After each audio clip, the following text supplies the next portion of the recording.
Hey guys what's up, कैसे हैं आप लोग। आई होप आप सभी लोग बहुत अच्छा कर रहे होगे अपनी लाइफ में। मैं भी बहुत अच्छा ही कर रहा हूँ। ठीक है, लॉकडाउन पीरियड है, इसका मतलब ये नहीं है कि हम टाइम वेस्ट करें, तो हम टाइम को यूटिलाइज करते हैं। और आज का जो चैप्टर है वो है मोल कॉन्सेप्ट। इसका हम क्विक रिवीजन करेंगे। आज जो टॉपिक ले आया हूँ थोड़ा सा अनयूजुअल सा टॉपिक है। वॉल्यूम स्ट्रेंथ ऑफ H2O2 लिया है मैंने, और percentage labelling of oleum sample लिया। आज हम इन दोनों टॉपिक को कवर करेंगे। कुछ क्वेश्चंस पहले से मैंने एम्बेडेड कर रखे हैं, वो हम सॉल्व करेंगे। ठीक है, किनके लिए ये वीडियो है बेटा, जेई मेंस वाले तो देखें ही देखें, नीट वाले भी बच्चे देखें जो 12th में है और उनको 2021 में नीट का एग्जाम देना है या जेई मेंस का एग्जाम देना है, वो भी ये वीडियो देख सकते हैं।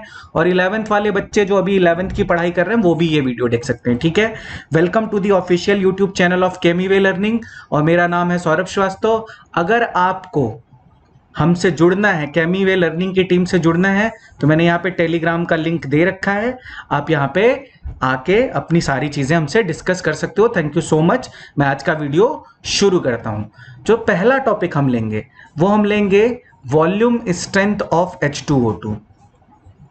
ठीक है, सिंपल सा टॉपिक है, अगर समझ में आ जाएगा तो बहुत इजी टॉपिक है। ठीक है, तो पहला टॉपिक हम लेंगे वॉल्यूम स्ट्रेंथ ऑफ H2O2। तो पहले इसके स्टेटमेंट को अगर हम समझ लेंगे तो फिर हमें इसके न्यूमेरिकल सॉल्व करने में बहुत ज्यादा प्रॉब्लम नहीं होगी। तो इसका सिंपल सा स्टेटमेंट है, क्या होता है वॉल्यूम स्ट्रेंथ ऑफ H2O2। अगर तुम समझो तो volume strength of H2O2 is the volume of O2, मतलब oxygen released on decomposition of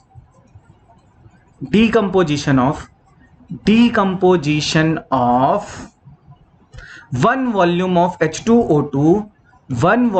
H2O2 at STP। अभी हो सकता है ये बकवास तुम्हें ना समझ में आई हो, पर अब मैं जो बताने वाला हूं एग्जाम्पल के थ्रू, उससे तुम्हें ये पक्का समझ में आ जाएगा। अगर मैं बोलूं, चलो मैं एक एग्जाम्पल के थ्रू तुम्हें समझाता हूं। पहले एक सिंपल सा एग्जाम्पल लेते हैं। अगर मैं बोलूं कि 10 वॉल्यूम, ये मेरा कोई सैंपल है H2O2 का, और मैं बोल रहा हूं 10 वॉल्यूम ऑफ H2O2, तो पहले तुम इसकी मीनिंग समझो। अगर मैं बोलूं 10 वॉल्यूम ऑफ H2O2, तो इसकी सिंपल सी मीनिंग है कि अगर मैं 1 वॉल्यूम का मतलब कि अगर मैं 1 लीटर ऑफ H2O2 लूं और उसको डीकंपोज करूं, तो उससे कितने लीटर, 10 लीटर ऑफ O2 का फॉर्मेशन होगा एट STP। 10 लीटर ऑफ किसका, ऑक्सीजन का फॉर्मेशन होगा एट STP। इसी को मैं ऐसे भी बोल सकता हूं कि अगर मैं 1 ml ऑफ H2O2 लूं और मैं उसको डीकंपोज करूं, तो 10 ml ऑफ O2 का फॉर्मेशन होगा एट STP। सिंपल, किसी को कोई प्रॉब्लम नहीं। इसी तरह मान लो एक और एग्जांपल लेते हैं। चलो मान लो मैं बोलूं कि, अब देखो इसको एक जनरल फॉर्म में ले लेते हैं। अगर मैं बोलूं कि x वॉल्यूम ऑफ H2O2, तो x वॉल्यूम ऑफ H2O2 का मतलब क्या होगा, x वॉल्यूम ऑफ H2O2 का मतलब होगा कि अगर मैं 1 लीटर ऑफ H2O2 को हीट करूं, तो कितने x litre of O2 form होगा एट STP। आई होप यहां तक सबको पॉइंट समझ में आ गया होगा। अगर ये पॉइंट समझ में आ गया तो इसके बाद की सारी चीजें बहुत इजी हैं। चलो इसको इक्वेशन के फॉर्म में देखते हैं। देखो H2O2 को जब मैं हीट करूंगा तो ऑब्वियस सी बात है किसका फॉर्मेशन होगा, H2O प्लस O2 का फॉर्मेशन होगा। बैलेंस्ड इक्वेशन लिखोगे तो यहाँ पे हाफ O2 आ जाएगा। अब मैं एक चीज बताऊं कि जो H2O2 है ये माइनस, देखो ये इसका ऑक्सीडेशन स्टेट था इस ऑक्सीजन का -1, इसका है -2 और इसका है 0। तो एक बार तो देखो इसका क्या हुआ है, -1 से -2 मतलब रिडक्शन, और एक बार इसका क्या हुआ है, ऑक्सीडेशन। और जब एक ही कंपाउंड का ऑक्सीडेशन भी होता है और रिडक्शन भी होता है, तो बेटा उसको हम क्या बोलते हैं, उसको हम बोलते हैं disproportionation reaction, special type of redox reaction in which the same molecule is oxidised and reduced. ठीक है, उसको हम क्या बोलते हैं, डिसप्रपोर्शनेशन रिएक्शन। दूसरी जो इंपॉर्टेंट चीज अगर मैं यहां तुम्हें समझाऊं कि H2O2 can behave as oxidising agent, oxidising agent as well as reducing agent. ठीक है, as well as reducing agent. तो ये पॉइंट तुम्हें याद तो नहीं होना चाहिए, तुम्हें पता होना चाहिए। और एक चीज और बता दूं कि जो H2O2 है उसका n फैक्टर क्या होता है, उसका n फैक्टर होता है 2। तो ये इंफॉर्मेशन थोड़ी सी याद रखना, ये तुम्हारे लिए थोड़ी सी इंपॉर्टेंट हो सकती है। नेक्स्ट पेज पे कुछ और इंफॉर्मेशन देता हूं। देखो अभी मैंने तुम्हें क्या बताया कि H2O2 on heating gives H2O plus O2, balance कर लिया, हाफ O2। अब मैं ये बात बोल सकता हूं कि अगर इसके 1 मोल ऑफ H2O2 मैं लूंगा तो यहां पे कितने कितने कितने मोल ऑफ O2 का फॉर्मेशन होगा, हाफ मोल O2 का फॉर्मेशन होगा। और कितने, अगर हाफ मोल का होगा तो एसटीपी पे कितना वॉल्यूम होगा, 22.4, यह आ जाएगा 11.2, मतलब 11.2 लीटर ऑफ ऑक्सीजन होगा। तो वॉल्यूम स्ट्रेंथ कितना हो जाएगा यहाँ पे, यही तो क्या होगा, यही वॉल्यूम स्ट्रेंथ होगा। अच्छा, अब इसको वेट के टर्म में सोचो अगर। अच्छा, एक चीज और बताओ, अगर 1 मोल 1 लीटर में प्रेजेंट है तो उसी को हम क्या बोलेंगे, 1 मोलर। तो अगर 1 मोलर सॉल्यूशन है तो कितने लीटर आएगा, 11.2 लीटर। ये बात सबको समझ में आ गई। तो मैं ये बोल सकता हूं कि ये 1 मोलर है तो ये कितना आएगा, 11.2 लीटर। इसी को हम क्या बोलेंगे, वॉल्यूम स्ट्रेंथ ऑफ H2O2। अब अगर मैं बोलूं कि यहाँ पे x मोल है, ध्यान से सुनना, बहुत इजी चीज है, x मोल है तो ये कितना फॉर्म होगा, x/2, 11.2 litre. This is equal to, अरे सॉरी, 22.4। और इसको जब कट करूंगा तो ये आ जाएगा 11.2। यही किसके इक्वल है, यही तो होता है मेरा क्या, वॉल्यूम स्ट्रेंथ ऑफ H2O2। तो मैं ये बोल सकता हूं कि x मोल प्रेजेंट है 1 लीटर में, तो इसको मैं x मोलर बोल सकता हूं। तो ऑब्वियस सी चीज देखो, यहां पे x मोलर मतलब यहां पे आ रही है molarity into 11.2 is equal to volume strength of H2O2। अब इसी से मैंने सिंपल सा फॉर्मूला बना लिया है, देखो सिंपल सा फॉर्मूला ये है, यहां पे देखो हर बार मोलैरिटी आएगी, ठीक है। जैसे यहां पे 1 था तो 1 इंटू 11.2 इज इक्वल टू, तो 11.2 आ जाता। और इसी तरह यहां पे x की अगर मुझे वैल्यू पता होती, जैसे मान लो 2 मोल्स होते तो ये हो जाता 22.4 लीटर। तो इसका मतलब यहां पे मोलैरिटी आएगी। तो मैं फॉर्मूला बना सकता हूं कि मोलैरिटी इंटू, अभी मैं फॉर्मूले पे बहुत ज्यादा रिलाई करने को नहीं बोल रहा हूं, is equal to volume strength of H2O2, volume strength of H2O2। ये तो हो गया फॉर्मूला याद करने का तरीका। अब मैं तुम्हें बताता हूं बेसिक मेथड जिससे हम इसको सॉल्व कर सकते हैं बहुत इजीली। ये तो चलो फॉर्मूला याद कर लो, कोई दिक्कत नहीं है। अब आओ, अगर मैं बोलूं, अब ध्यान से देखना, अगर मैं तुमसे सिंपल सी चीज बोलूं कि 11.2 वॉल्यूम ऑफ H2O2, तो इसको तुम कैसे एक्सप्लेन करोगे, देखो ऐसे एक्सप्लेन करोगे कि अगर H2O2 है on heating gives H2O plus O2 half mole. तो तुम ये बोल सकते हो कि भाई इसका 11.2 लीटर ऑफ ऑक्सीजन फॉर्म होगा at STP when 1 litre of H2O2 is, when 1 litre of H2O2 is क्या, तो इसके तुमने कितने लीटर लिए हैं, 1 लीटर ऑफ H2O2 लिया है, तो ये तो फिक्स हो गया। अब मेरी बात ध्यान से सुनो, इसके मोल्स मैं निकाल सकता हूं, 11.2 लीटर एट एसटीपी, तो इसके मोल्स कितने हो जाएंगे, हाफ मोल्स हो जाएंगे। अगर इसके हाफ मोल्स प्रेजेंट है तो H2O2 के कितने मोल्स प्रेजेंट होंगे, 1 मोल्स प्रेजेंट हो जाएंगे। अगर इसके 1 मोल्स प्रेजेंट है 1 लीटर में तो H2O2 की मोलैरिटी कितनी हो जाएगी, H2O2 की मोलैरिटी हो जाएगी 1 मोलर। तो ऐसे भी हम सॉल्व कर सकते हैं। तो जरूरी नहीं है कि फॉर्मूला याद हो तभी कोई चीज आएगी, ठीक है। अब इसी में एक फॉर्मूला और बना सकते हैं, देखो कैसे। मुझे पता है कि normality is equal to, normality is equal to molarity into N factor, ये तो सबको पता ही होगा, ठीक है, मोलैरिटी इंटू एन फैक्टर। तो यहां से अगर मैं मोलैरिटी निकालूं तो मोलैरिटी क्या आ जाएगी, molarity is equal to normality divided by N factor. Clear. अब यहां पे मेरा मोलैरिटी है तो मैं इस तरह से लिख सकता हूं, नॉर्मेलिटी और H2O2 का एन फैक्टर मैंने तुम्हें क्या बताया था, 2। तो molarity into, molarity is equal to normality divided by 2 into 11.2 is equal to volume strength of H2O2। ये चीज हमारी क्या हो गई, एक और फॉर्मूला बन गया। तो अब तुमको याद करना है कि तुम्हें समझना है, तुम देख लो, normality into 5.6 is equal to, तो एक और फॉर्मूला बन गया, normality into 5.6 is equal to volume strength of H2O2। अब मैंने तुम्हें बेसिक भी बता दिया और तुम्हें अगर याद करना है तो वो भी समझ लो। सिंपल सी चीज है, अगर तुम्हें वॉल्यूम स्ट्रेंथ दी है तो उसका सिंपल सा मतलब होता है कि अगर 11.2 वॉल्यूम ऑफ H2O2 लिखा है, इसका सिंपल सा मीनिंग है कि अगर मैं 1 लीटर ऑफ H2O2 को डीकंपोज करूंगा तो मुझे 11.2 litre of O2 eight STP मिलेगा। ठीक है, आई होप यहां तक सबको समझ में आ गया होगा। 2-3 क्वेश्चन लेते हैं, खुद समझ में आ जाएगा, ठीक है। बेसिक से भी करूंगा और फॉर्मूले से भी करूंगा। चलो आगे बढ़ते हैं। क्वेश्चन देखो, what is the molarity of 11.2 volume of H2O2। तो मैं यहां पे एक और चीज लिख लेता हूं कि ऑल्सो फाइंड नॉर्मेलिटी, तो ऑल्सो फाइंड नॉर्मेलिटी, ठीक है। तो नॉर्मेलिटी मैं अपनी ओर से बता देता हूं। एक तो देखो डायरेक्ट फॉर्मूला है, तो डायरेक्ट फॉर्मूले से देखो कैसे करोगे, वो तो सिंपल है ना यार। Molarity into 11.2 is equal to volume strength of H2O2। तो इसको मैं वॉल्यूम स्ट्रेंथ ऑफ H2O2 पहले फॉर्मूला लिख ही देता हूँ ना, ताकि तुम्हें याद ही हो जाइए। और देख लेना आईआईटी में वॉल्यूम स्ट्रेंथ ऑफ H2O2 के क्वेश्चन आते ही आते हैं। मैंने पिछले ही साल देखा था, 1-2 क्वेश्चन आया था, ठीक है। 11.2 इंटू मोलैरिटी, वॉल्यूम स्ट्रेंथ कितना दे रखा है 11.2, तो देखो कट हो गया, ये आ गया मोलैरिटी आ गई 1। तो एक तो तरीका ये हो गया डायरेक्ट निकालने का। दूसरा देखो मैं जो तुम्हें बताना चाह रहा था, अब देखो तुमको जो इंफॉर्मेशन दी है बस वो लिख लो। 11.2 वॉल्यूम ऑफ H2O2 का मतलब क्या है?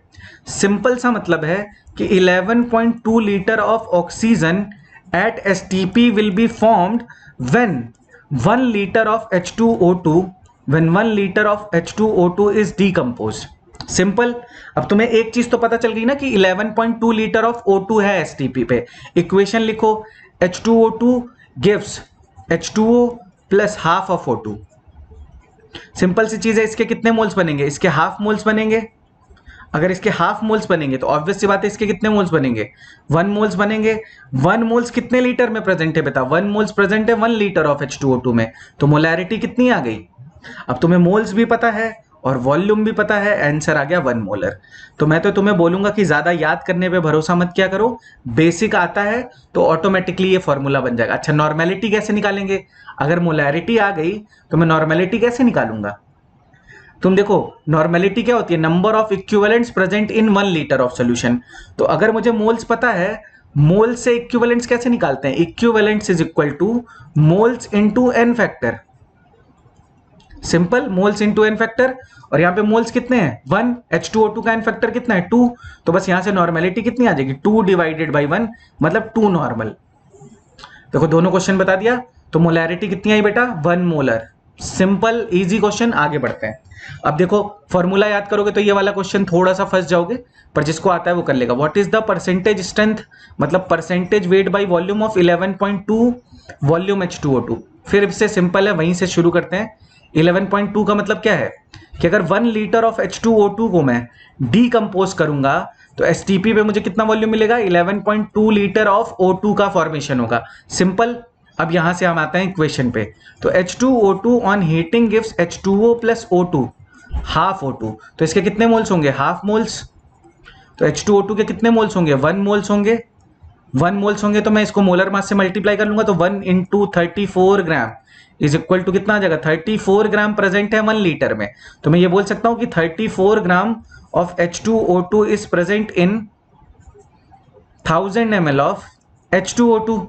तो अगर मुझे 100 ml में निकालना है तो ऑब्वियस सी बात है ये कितना हो जाएगा? 3.4 ग्राम हो जाएगा। 3.4 gram of H2O2 present in 100 ml of H2O2। तो परसेंटेज वेट बाई वॉल्यूम कितना हो जाएगा? 3.4%। कितना हो जाएगा? 3.4% वेट बाई वॉल्यूम। तो इसका आंसर हो जाएगा B. Simple question, simple answer. आगे बढ़ते हैं।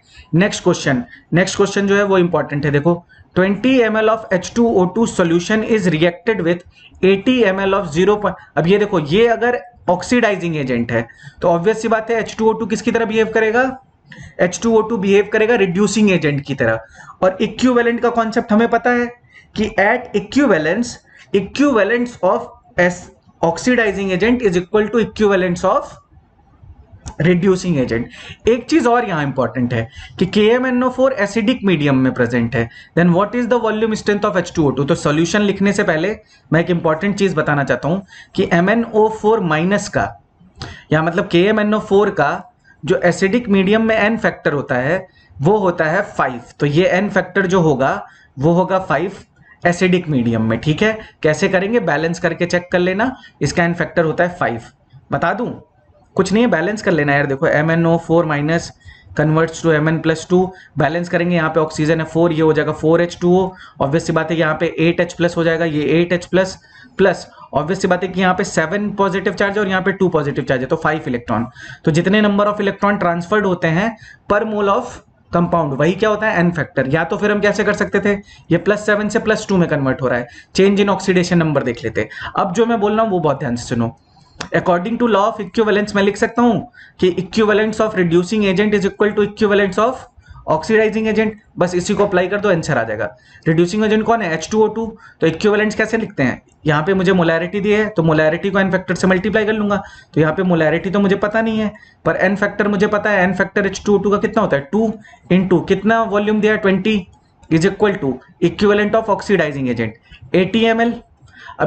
अब इस चीज में कंफ्यूज नहीं होना, ml है तो ऑब्वियस सी बात है मिली इक्विवेलेंट्स है, तो मैं उसको इक्विवेलेंट्स बोल रहा हूं तो उसमें कोई कंफ्यूज नहीं होगा। 0.5 मल्टीप्लाइड बाई 5, तो अगर इसको मल्टीप्लाई करूंगा, बहुत ध्यान से देखना, 8 5 जा 40, ये हो जाएगा 400 इंटू 0.05, और इधर जाएगा मोलैरिटी इंटू 40। जल्दी से सॉल्व करूंगा तो ये आ जाएगा कितना? 400 है ना, 400 है, ऑब्वियस सी चीज है, ये 400 है तो ये 100 हो जाएगा। 40 है ना, 10 आ जाएगा, तो ये 10 हो जाएगा। तो मोलैरिटी इज इक्वल टू कितनी आ जाएगी? 0.5। मोलैरिटी आ गई मेरी 0.5। अब मुझे निकालना है वॉल्यूम स्ट्रेंथ ऑफ H2O2। अब तुम डायरेक्ट फॉर्मूला लगा दो, molarity into 11.2 is equal to volume strength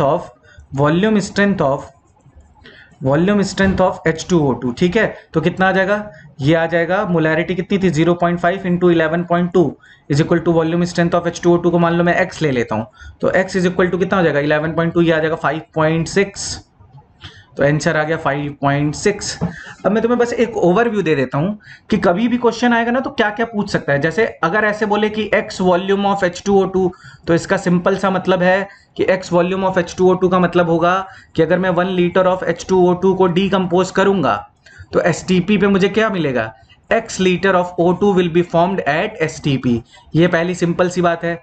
दूसरा, अगर तुम्हें कभी भी x वॉल्यूम ऑफ H2O2 दिया है तो तुमसे क्या पूछ सकता है? तुमसे पूछ सकता है मोलैरिटी फाइंड आउट करो, तुमसे बोल सकता है नॉर्मेलिटी फाइंड आउट करो, तुमसे बोल सकता है percentage weight by volume find out करो, तुमसे बोल सकता है स्ट्रेंथ फाइंड आउट करो। तो इन 4-5 चीज़ों पे और क्या करा सकता है, और इसको यूटिलाइज करा के तुम्हें टाइट्रेशन में ले जा सकता है।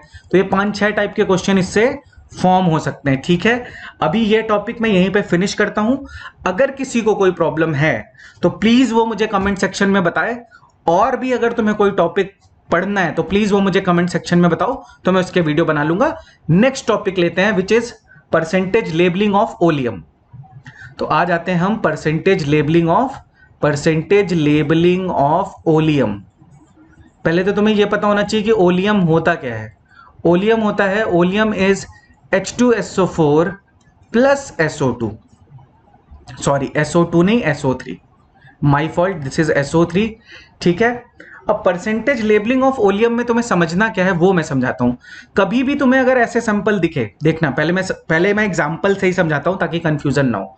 कभी तुम्हें दिखे 109% ऑफ H2SO4, तो पहले तो तुम इसका मतलब समझो कि है क्या इसका मतलब। इसका सिंपल सा मतलब है, पहले बहुत ध्यान से सुनना, जो बोल रहा हूं कंफ्यूज मत होना, कि इसमें 100 ग्राम ऑफ क्या है? इसमें 100 ग्राम ऑफ ओलियम है, और बाकी जो बच गया है वो 9 ग्राम ऑफ क्या है? 9 ग्राम ऑफ है वाटर। तो पहला पॉइंट तो ये समझो। अब इसको मुझे अगर एक्सप्लेन करना हो तो इसको मैं एक्सप्लेन कैसे करूंगा? इसका ये सिंपल सा मतलब है कि 109 gram of pure H2SO4 will be formed, बात को ध्यान से समझना, when 100 gram of oleum sample is diluted with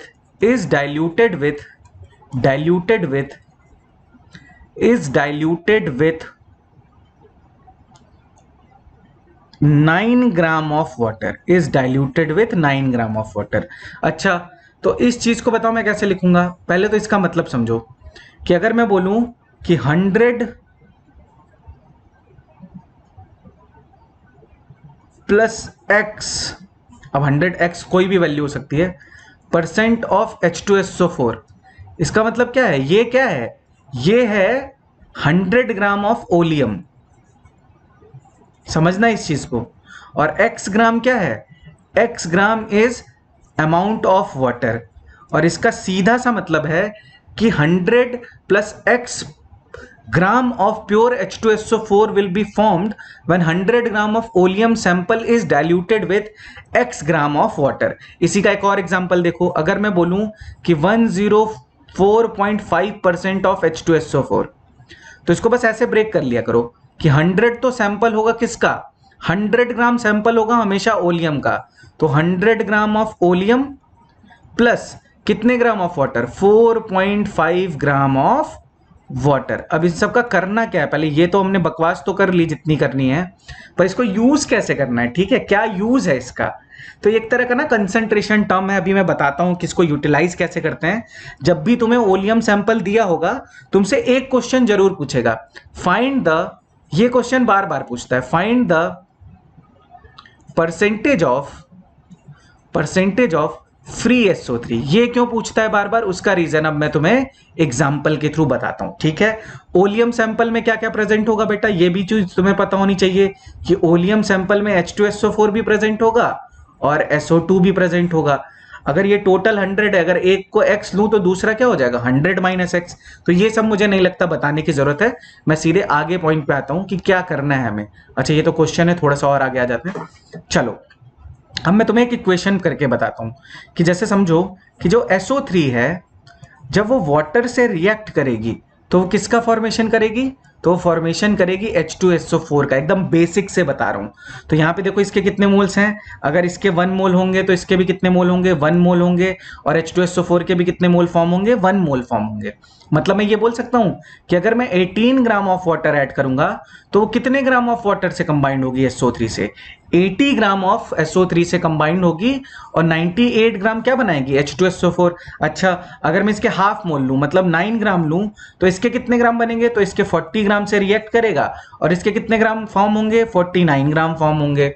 simple. अगर इसी तरह मैं इसके 4.5 ग्राम लूं और यहां पे मैं क्या लूं 20 ग्राम आए, तो ऑब्वियस सी बात है ये कितना बनेगा, 24.5 ग्राम बनेगा। ये बात मेरे ख्याल से सबको समझ में आ गई होगी। अब मैं क्वेश्चन पे आता हूं। जैसे मान लो मैं बोलूं कि 109% ऑफ H2SO4 सैंपल, या a sample is labeled as 109% of H2SO4, then find the percentage of free SO3 in sample. ऐसे ही क्वेश्चन आते हैं, ठीक है। अब पहले मैं इसको ब्रेक करके तुम्हें समझाता हूं, अब जो समझ गया उसको बात समझ में आ जाएगी। 109% को पहले ब्रेक करो, तो मैं ये बोल सकता हूं कि इसमें 100 ग्राम ऑफ क्या है, ओलियम है, और ओलियम में भी 2 पार्ट होंगे, कौन कौन से, H2SO4। अब H2SO4 तो वाटर से रिएक्ट करेगा नहीं, SO3 केवल किससे करेगा, वाटर से रिएक्ट, प्लस इसमें कितने ग्राम ऑफ वाटर है, 9 ग्राम ऑफ वाटर है। अब तुम इक्वेशन को यहां से उठाओ, 9 ग्राम ऑफ वाटर कितने ग्राम ऑफ H2SO3 से रिएक्ट करेगा, 40 ग्राम। तो मैं एक चीज बोल सकता हूं कि 100 ग्राम ऑफ सैंपल में कितना SO3 प्रेजेंट है, 40 ग्राम SO3 प्रेजेंट है। तो अब अगर मुझसे पूछे कि परसेंटेज बताओ, अच्छा एक चीज समझो कि 40 ग्राम प्रेजेंट है कितने में, 100 ग्राम ऑफ वॉल्यूम सैंपल में, तो परसेंटेज ऑफ फ्री SO3 कितना हो जाएगा यार, सिंपल हो गया ना ये तो। कितना हो गया, 40 ग्राम SO3 फ्री है, आउट ऑफ टोटल सैंपल कितना था, 100 ग्राम था सैंपल, और मल्टीप्लाई किससे कर दूंगा, 100 से, ये कट हो गया, सॉरी ये कट हो गया, ये आ जाएगा कितना, 40% फ्री SO3 था किसमें, ओलियम सैंपल में। एक और क्वेश्चन देखो, अगर मैं बोलूं कि 118% ऑफ H2SO4 सैंपल, ठीक है, ये तुम्हारा कोई सैंपल है, और मैं तुमसे बोल रहा हूं कि find the percentage of free SO3। तो अब कैसे सॉल्व करेंगे, तो सबसे पहले वही ट्रिक है जो मैंने अभी तुम्हें बताई थी। सबसे पहले तुम इसे ब्रेक कर लो, कैसे, 100 प्लस 18, 100 ग्राम सैंपल है किसका, ओलियम का, और 18 ग्राम क्या है, 18 ग्राम है बेटा वाटर। अब तुम्हें बस इक्वेशन जो है वो देखनी है, ये तो लिख लेंगे सब लोग। 18 ग्राम वाटर कितने ग्राम SO3 से रिएक्ट करेगा, 80 ग्राम से। तो मैं बोल सकता हूं कि 80 ग्राम तो क्या है, 80 gram of SO3 is present in 100 gram of oleum. तो अगर मुझे ये बात पता चल गई तो मैं ये निकाल सकता हूं परसेंटेज ऑफ फ्री SO3। अबे अगर टोटल SO3 फ्री था 80 ग्राम और टोटल सैंपल था 100 मल्टीप्लाइड बाई 100, तो इसमें कितने परसेंट SO3 फ्री था, 80% SO3 फ्री था। आई होप मेरी बात सबको समझ में आ गई होगी। अब हम क्वेश्चन पे आते हैं, तुम्हें खुद ब खुद समझ में आ जाएगा। ठीक है, क्वेश्चन देखो, what is the percentage of free SO3 in an oleum that is labeled as 104.5% of H2SO4। देख के तुम्हें आंसर बता देना चाहिए, ठीक है, पर मैं सॉल्यूशन तुम्हें अब करके बता देता हूं। देखो यार, कभी भी बोले कि 104.5% ऑफ H2SO4, इसका सीधा सा यही मतलब है, दोनों मतलब मैं यहां पे लिख दे रहा हूं।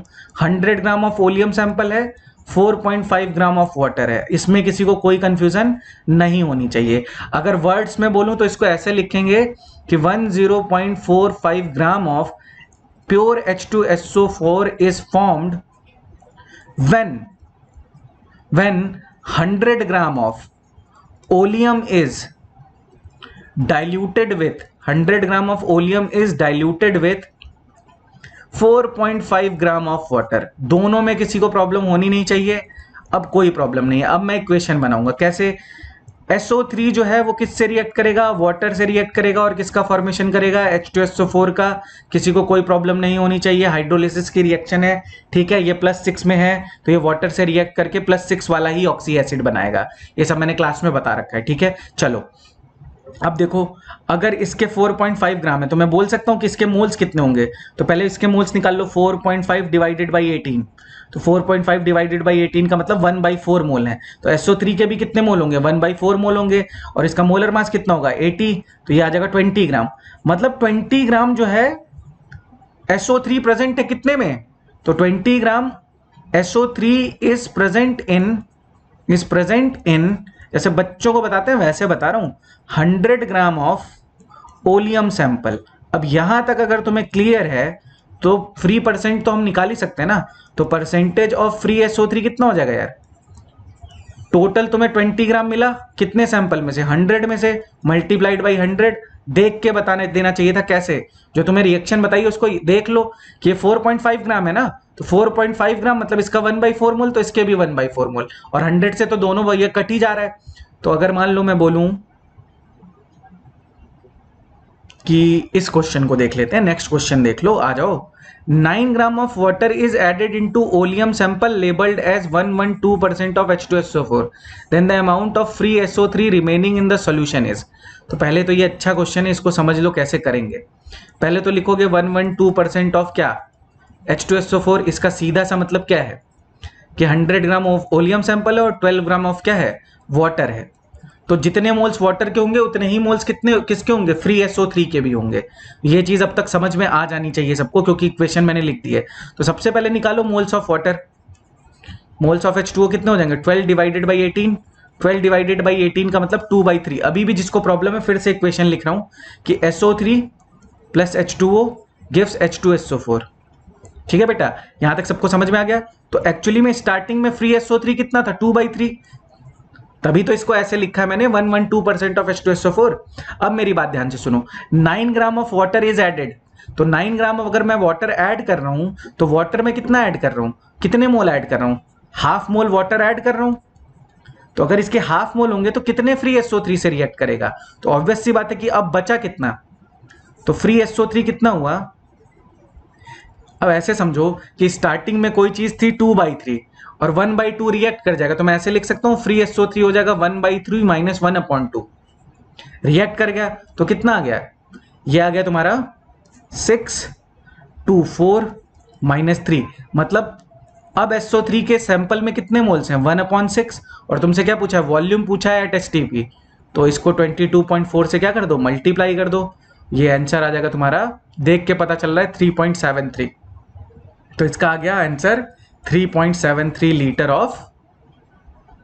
Of SO3 at STP। I hope ये वाला सॉल्यूशन सबको समझ में आ गया होगा। ठीक है, मैं आज का वीडियो यहीं पे फिनिश करता हूं। अगर आपको लगता है कि इनके और क्वेश्चंस की हमें प्रैक्टिस की जरूरत है तो प्लीज कमेंट सेक्शन में बताओ। Thank you so much for all the love and appreciation. अगर वीडियो अच्छा लगा है तो लाइक करो और प्लीज सब्सक्राइब करो, ठीक है, शेयर भी कर दो यार। Thank you so much for all the love and appreciation. Signing off, bye bye, thank you so much.